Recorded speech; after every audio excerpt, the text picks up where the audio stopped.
Salah seorang sandera yang berhasil diselamatkan tentara pendudukan Israel menceritakan kondisinya saat ditahan Hamas di Gaza. Menurut pengakuannya, bukan Hamas yang membuat para sandera takut terbunuh, melainkan serangan militer rezim Zionis.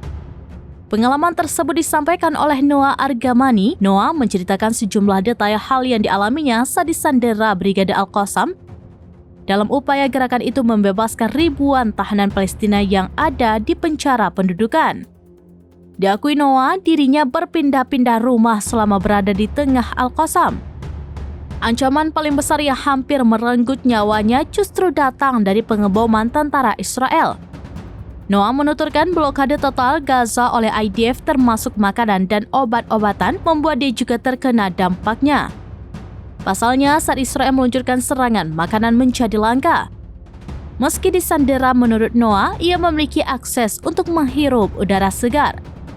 Ia tidak seperti tahanan Palestina di penjara Israel yang mendapat siksaan dengan sel yang terisolasi. Noah juga mengaku tidur di kamar keluarga Palestina tempat dirinya ditampung selama berstatus sebagai sandera.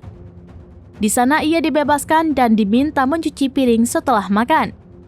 Dirinya bahkan diizinkan keluar rumah beberapa kali dengan menyamar sebagai wanita Palestina.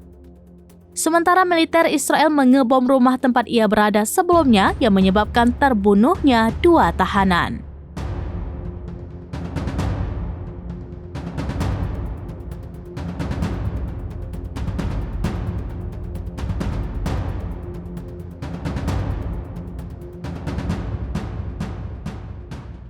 Download Tribun X sekarang, menghadirkan lokal menjadi Indonesia.